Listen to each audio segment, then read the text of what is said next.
folks, before you book your next Colorado hunt, I want to give you some numbers to think about. How about 100% opportunity on mule deer during the archery, muzzleloader, and rifle season? How about over a 90% opportunity on elk during the archery and muzzleloader seasons? How about a 60 to 80% success rate on elk during the rifle season? How about almost 100% draw on mule deer applications? How about many of those seasons having over-the-counter elk tags for sale? How about Units 11 and 211 in Meeker, Colorado, the home to Louisiana Purchase Ranch, and your next Colorado hunt?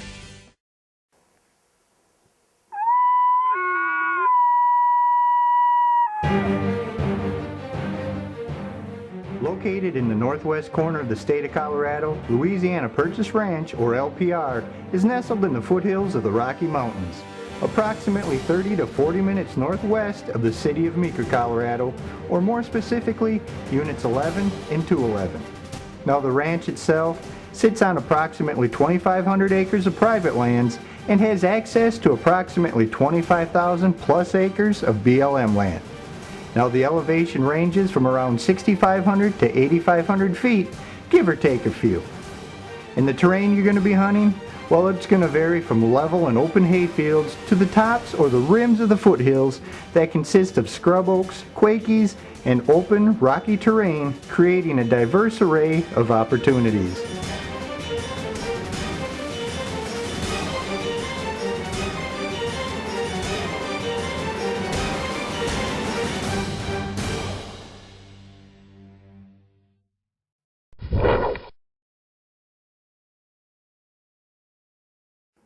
Now let's first begin with the ranch itself. There's a main lodge with a number of independent, updated, or even new cabins that are fully furnished, heated, and full of all the comforts of home.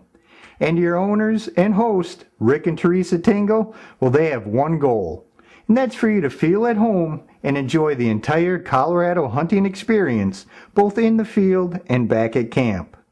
Now, whether you plan on being in the mountains all day or to come back in for lunch and a nap, you have the opportunity to tailor your day to your needs. Now, travel to and from the ranch to your hunting destination is generally done by four-wheel drive, ATVs, or the old-fashioned way, on foot. But again, your hunt can be tailored to your needs. But one thing you'll not want to miss are the stories and the home-cooked meals at the end of the day.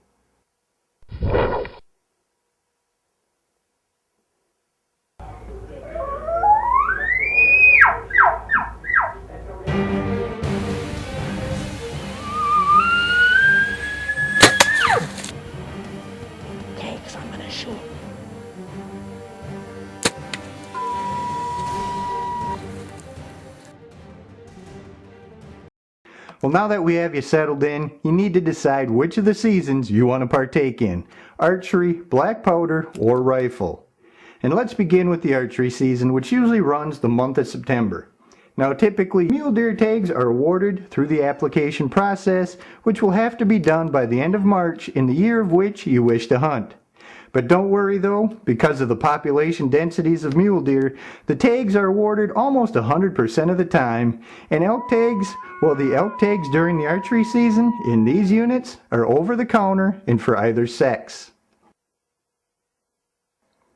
When it comes to mule deer this time of year, you'll more than likely be hunting travel patterns and food sources, as the rut has not kicked in yet, but you'll in all likelihood see plenty of deer, and the bucks, well, you could very well have an opportunity at the buck of a lifetime still in velvet. The elk hunting this time of year can prove to be some of the most exciting you've ever seen or could ever experience. All those great stories that you've heard about the breeding season and the bugling, it can reach its high point any time throughout the month of September. And remember, the populations of elk in this area are historically some of the highest in the state, creating a lot of competition during the breeding season, which in turn can create some of the most exciting hunting experiences of your lifetime. Oh, and the opportunity rates on elk during the archery season have also reached as high as 90%. Now compare that to the single-digit success rates throughout the rest of the state. Now the black powder season also runs concurrent with the archery season sometime in the middle of the month of September and lasts for around 5 days. And again, your mule deer tags must be applied for, as do the elk tags. And again, in all likelihood, you're going to get your deer tag, but depending on the population density of elk that year, you may have to draw 1 or 2 preference points for that elk tag. Now the weather in September for either the archery or the black powder season can vary like the wind. Plan on lows anywhere from the 30s and 40s to highs possibly in the 80s. Though we haven't seen a lot of rain during the month of September, it is possible, so again, plan accordingly.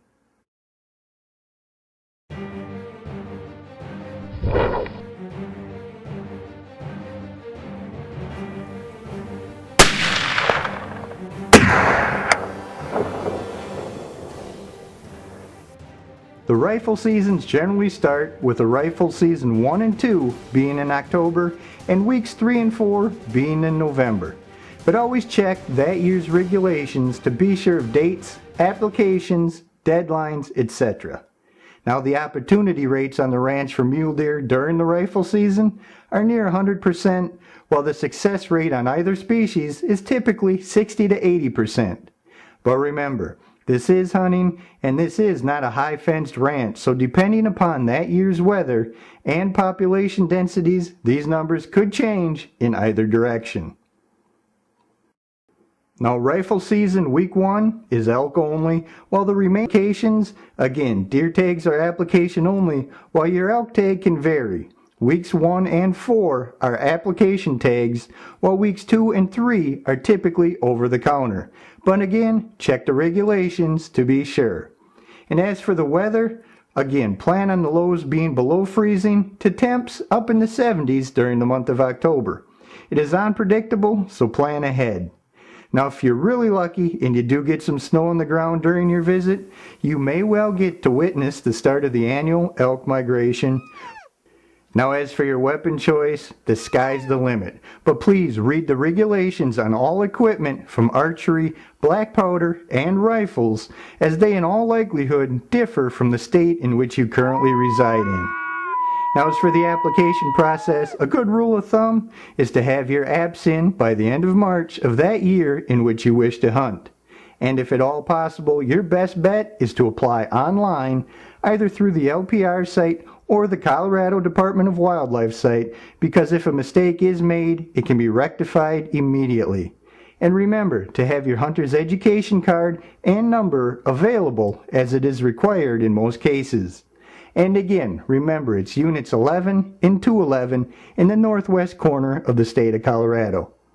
Now we hope this answered a few more of your questions, but for more details or videos on the ranch and or more information on the hunting regulation, please check out both the LPR site at shootelk.com or Louisiana Purchase Ranch.com or the Colorado Department of Wildlife site at wildlife.state.co.us. And again, thanks for taking your time out of your day to consider hunting at the Louisiana Purchase Ranch near Meeker, Colorado. You don't see stuff like this too often. I'm very thankful. This is my first mule deer buck, and I will be back to this ranch. This is Rick and Teresa's ranch at the Louisiana Purchase, just outside of Meeker, Colorado. The place is amazing. I'd like to give them a special thanks for letting me enjoy this opportunity. A couple days ago I took my first bull elk off the same ranch, and we'll get you some pictures of that too. What a phenomenal place.